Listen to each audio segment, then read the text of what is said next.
Good morning, good afternoon, or good evening, whatever time of the day it is that you might be viewing this. My name is Keith, and I'm coming to you to give you the presentation for Group 2 and the presentation for our country, which is Bahrain.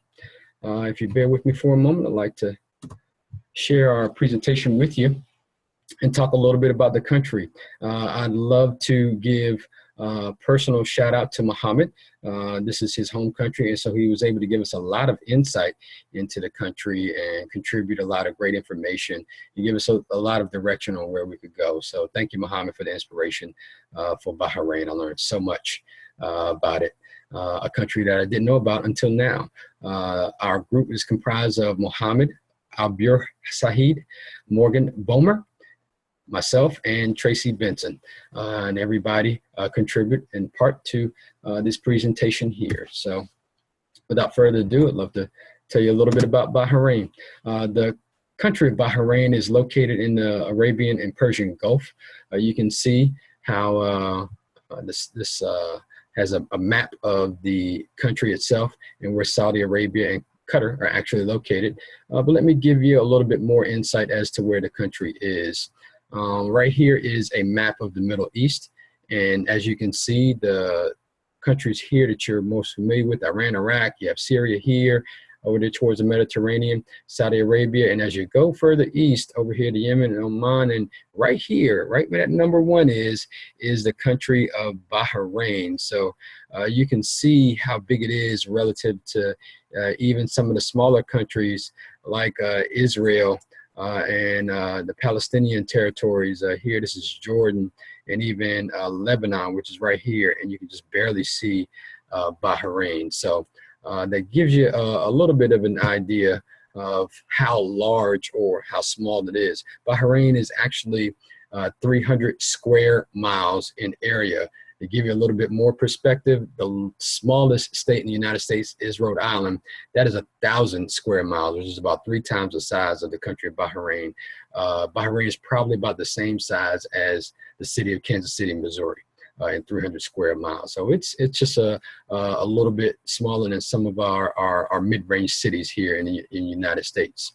The official language of Bahrain is Bahrain, but it is widely spoken English there in the country as well.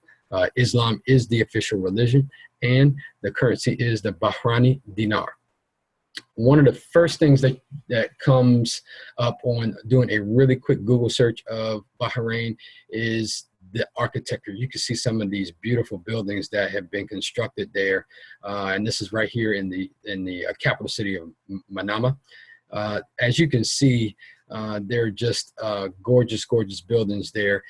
Many folks might know Dubai and in the United Arab Emirates, and they might be noted for some of their architecture. A lot of cities and countries in the Middle East now have taken on that as well. You can see here in this shot here of Manama.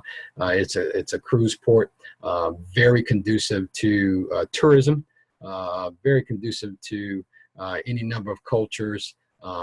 Again, you can see the architecture here, just sprawling skyscrapers line the skyline here. Just a beautiful, beautiful city in the port city of Manama. The currency, like I mentioned before, is the Bahraini dinar, and that actually is a little bit more than the US dollars, about $2.65 US. And they do have also coins called fios, and they range from 5 fios all the way up to 100 fio coins, and just kind of give you an idea of what the coins look like, kind of reminiscent of the coins that we have here in the US. Some places to visit. Again, upon a quick search there, you can see that the one of the main landmarks is the Bahrain National Museum.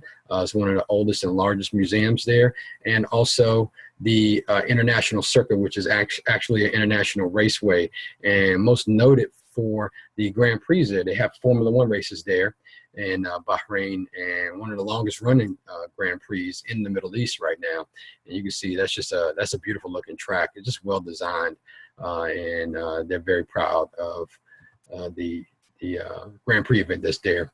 One of the other places is the Al Fatah Mosque, which is one of the world's largest mosques. So you can imagine that Muslims from around the world come and worship here. It can hold up to 7,000 worshipers at a time, making it by far one of the largest mosques in the entire world.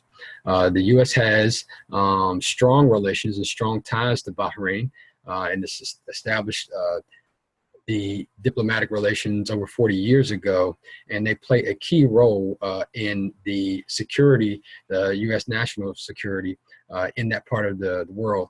In fact, there are some U.S. naval bases right there in and around Bahrain, which help us to maintain our presence there in that section of the world.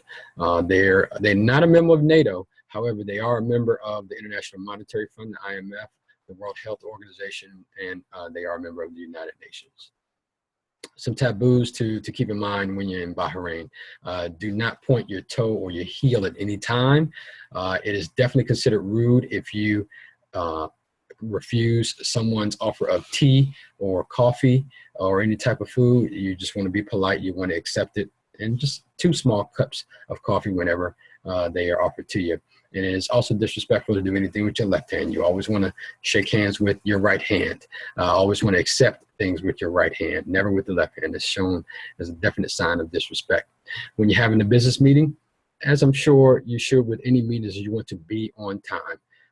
The meetings may not adhere to any particular agenda. However, you do want to be on time. There are going to be a lot of pleasantries, a lot of getting to know each other, just some catching up, perhaps a warm-up period involved there. And there's probably going to be some interruptions as well.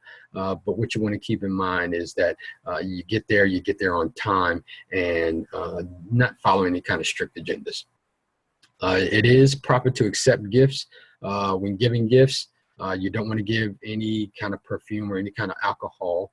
When accepting gifts, you don't open the gift right there in front of the gift giver. You just wait till you get to a different location, maybe when you get home, back to your office, and open it there, but not in the presence of the gift giver. In conclusion, Bahrain, again, a wonderful, wonderful country to visit. It's, in my opinion, probably a jewel, a little known jewel there in the Middle East, just from what I've learned of it so far and the beautiful pictures and images that I've seen. I'd love to visit the country. It is a Muslim state, but it's probably one of the more open Muslim states in the Middle East, considering all the different influences, as you can see, the different expatriates that they have there.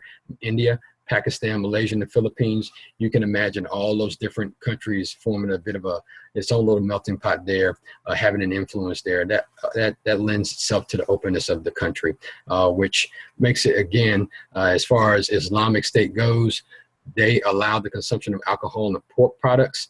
That's that's unheard of in most Islamic states.